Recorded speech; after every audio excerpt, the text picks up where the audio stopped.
Olá pessoal, sou o Carlos Machado e esse é o canal Historiar. No dia de hoje vamos discutir um assunto que é super importante e que poucas pessoas têm falado, que é a Operação Lança do Sul, lançada pelos Estados Unidos contra a América Latina para supostamente combater o narcotráfico da região. Fica até o final do vídeo e confira a nossa análise. Antes de começar a nossa análise, gostaria de pedir para que você se inscrevesse no nosso canal, compartilhasse o nosso vídeo, deixasse o like e ativasse os sininhos. Assim, você contribui para que o nosso canal chegue a mais pessoas. E também gostaria de deixar um grande abraço para aqueles que vêm fazendo contribuição financeira para o canal. Isso é fundamental para que a gente possa investir, melhorar e ampliar a qualidade do nosso canal. E para você que está chegando agora, se você quiser contribuir com qualquer valor, vou deixar a chave Pix na descrição do vídeo e você faça a contribuição como achar melhor. Bom, recentemente os Estados Unidos lançou uma operação contra a América Latina chamada Lança do Sul. Essa operação tem, segundo o governo Trump, supostamente o interesse de combater o narcotráfico aqui na região. Não à toa, o governo Trump vem pressionando diversos países da América Latina, inclusive o Brasil, para que declare como terroristas pessoas ligadas ao tráfico de droga, e a organizações criminosas.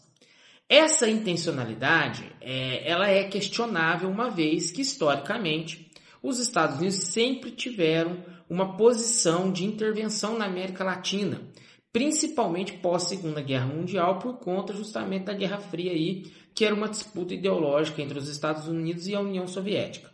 Mas para a gente compreender isso, nós precisamos recuar um pouquinho na história e entender um processo que aconteceu no início do século XX. Lá no início do século XX, os Estados Unidos criou uma escola chamada National War College. Essa escola ela serve ideologicamente ao Pentágono, do ponto de vista da estratégia militar, baseado na estratégia política. Então, assim, cria-se determinadas doutrinas para que essas doutrinas sejam aplicadas, tanto internamente nos Estados Unidos, como externamente na América Latina e no mundo como um todo. Mas, em especial, a doutrina de segurança nacional, que foi desenvolvida no National War College, foi importado principalmente por militares latino-americanos, em especial com destaque para o Brasil, que inclusive tem uma escola até hoje, que é a Escola Superior de Guerra, que pensa doutrina de segurança nacional com a questão nacional brasileira. Bom, então a partir dessa perspectiva, a doutrina de segurança nacional tem determinados elementos que fundamentam a intervenção dos Estados Unidos. A primeira dela é um inimigo, geralmente um inimigo muito difuso. No passado, já foi inclusive o comunismo, e até hoje algumas pessoas ligadas, principalmente essa doutrina de segurança nacional, dizem que o comunismo é um perigo nacional, algo que não é verdade, mas sempre fundamento com relação à questão é isso. Uma tentativa de intervenção psicossocial, que tentam influenciar culturalmente os determinados países da América Latina. Por exemplo, Hollywood serviu para parte dessa estratégia para tentar influenciar no nosso costume, na nossa cultura e assim por diante. E você tem aí outros elementos dessa intervenção constante dos Estados Unidos na região. E em função disso, os Estados Unidos lançam constantemente diversas operações para que essas operações sirvam de plataforma de intervenções na região. Por exemplo, nós tivemos nos anos 70 a Operação Condor, que serviu justamente para dar golpes militares no Chile, na Argentina e em diversos países da América Latina, e justamente dizendo que era para combater comunistas, sendo que a América Latina, principalmente a América do Sul, nunca passou por um processo intenso do comunismo, como eles alegavam à época. Veja, então os Estados Unidos historicamente têm uma posição de intervenção na América Latina e agora não é diferente. Só que agora o argumento de que há uma ameaça comunista, ele não se sustenta em função justamente porque no momento histórico do qual nós vivemos, o comunismo tem como referência a China e a China não tem essa perspectiva de intervenção na região. Assim, os Estados Unidos, nesse momento, está encontrando um outro inimigo que é completamente difuso, que é justamente o que ele está chamando de narcotráfico ou narcoterrorismo. né? Esse inimigo do qual ele diz, e aí entraria nessa perspectiva de doutrina de segurança nacional, é que o narcotráfico da região tem influenciado em políticas internas nos Estados Unidos, como, por exemplo, venda de drogas, organizações criminosas e assim por diante. Então, dentro dessa perspectiva, os Estados Unidos têm forçado países latino-americanos a declarar grupos internos de organizações criminosas como organizações terroristas. E os países que têm adotado essa prática têm sofrido intervenções principalmente políticas de forma mais intensa dos Estados Unidos. E isso vale nesse momento para o Brasil. Veja, a extrema-direita brasileira, que é alinhada com o governo Donald Trump, tem forçado um discurso de segurança pública e principalmente dizendo que essa segurança pública está intervindo na perspectiva da segurança nacional.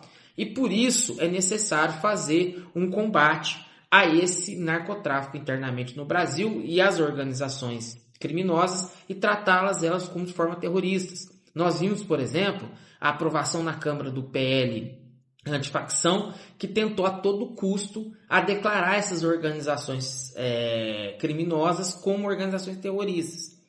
Caso se efetivasse esse tipo de argumento, daria margem para intervenção direta dos Estados Unidos nessas regiões. Por quê?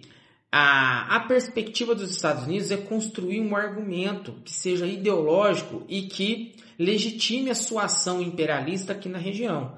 E sendo esses organismos criminosos declarados como organismos terroristas, os Estados Unidos poderia intervir diretamente na política brasileira, segundo aí a sua ótica, a sua perspectiva. Então essa política norte-americana, essa política imperialista, tem fundamento na história, como nós já falamos no vídeo. Veja, organizações criminosas são completamente organizações terroristas. Em geral, as organizações terroristas, elas têm uma perspectiva política e têm uma perspectiva de tomada do poder. Algo que as organizações criminosas e as facções criminosas não têm a perspectiva de tomada do poder. Elas estariam muito mais próximas das máfias que se utilizam do aparato estatal para se manter na ilegalidade do que necessariamente subverter a legalidade. Essas organizações criminosas elas ganham muito dinheiro deturpando e corrompendo as organizações políticas do que necessário extinguindo elas e substituindo elas no poder. Então, ou seja, do ponto de vista da fundamentação teórica e do ponto de vista da característica mesmo social das organizações criminosas e das facções criminosas, elas não têm características de organizações terroristas, como, por exemplo, algumas organizações aí que existiram ao longo da história e que tentaram tomar o poder por meio da violência e do terror. Bom, espero que tenham gostado da nossa análise, espero que tenha ficado interessante o debate e que vocês possam participar aí nos comentários e deixar algumas dúvidas para a gente poder debater. Muito obrigado.